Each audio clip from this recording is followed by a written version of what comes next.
If you are what you think about, then you have to start getting real careful about what you think about. Because if you want to attract something into your life, something good, something grand, something godlike, something prosperous, something of well-being, health, whatever it might be, if you want to attract that into your life, but you're talking about what's missing and thinking about what's missing, and you understand that what you think about is what expands, you will continue to expand more of what's missing, and you'll continue to attract what's missing in your life. I never talk about what's missing in my life. I only put my attention on what I intend to create. And I have shifted it. And I learned this lesson a long time ago, but the place that it probably expresses it better than any is Esther and Jerry Hicks' book, Ask and It Is Given. The teachings of Abraham, it's called Learning to Manifest Your Desires, have more than anything, I think they're the greatest, among the really greatest teachings on the planet today. And I know Esther and Jerry, I know them well, I've been with them on many occasions. It's about practicing this idea of not putting your thoughts on what is missing and shifting it to, it's on its way. It's on its way.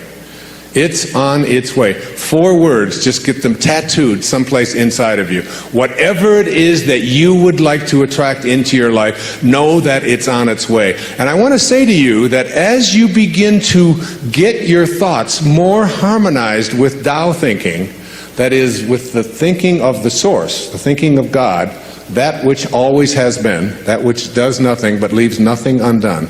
As you begin to more and more harmonize in this way, what happens is that you start elevating your thoughts so that the habit of how you think becomes more harmonized. Rather than a polarity with what you want to attract, it becomes harmonized with it, and it becomes your natural way of how you think all the time.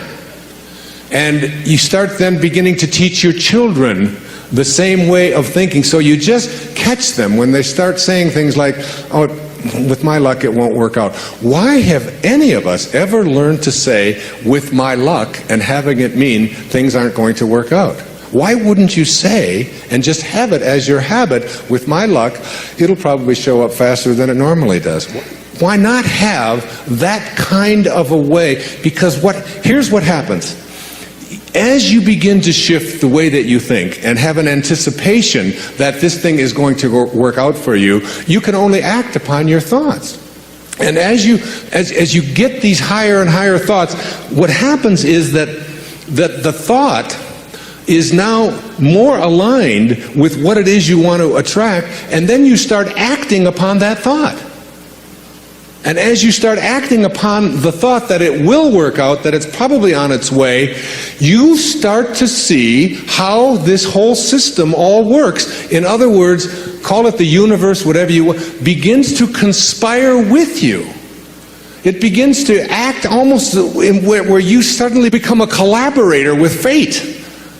And instead of fate being something that just might or might not happen to you, you're in collaboration with what it is that you want to attract. I mean, ask any physician, there's physicians here today, ask them about something called the will to live. Ask them about somebody who's going in for a corneal transplant and thinks that I'm going to see when this thing is done, rather than someone who thinks it probably won't work out. And which one would they rather work with? What is this thing called the will to live? What is this thing, this inner kind of thing that says, I refuse to allow myself to think? I say to my mother, who's 90 years old, almost 91 years old. I was with her for the last 5 days, every day, all morning long with her. And she's been going through some difficulties and so on. Most of you saw her on the PBS show, if you saw the Inspiration. She has always said to me how she was going to die. She said it to me when she was 60. What her death was going to look like, when she was going to die in her sleep, and it was going to be, it was going to be a peaceful thing, and she was going to do it when she was ready. When she was ready, she would leave, and she would know when it was time. And she says, and don't think it's time. I said, well, you got a hangnail there. Maybe we should just move on with it. And she said, no, I'll tell you when I'm ready. But she has always said, I will never allow Alzheimer's into my life.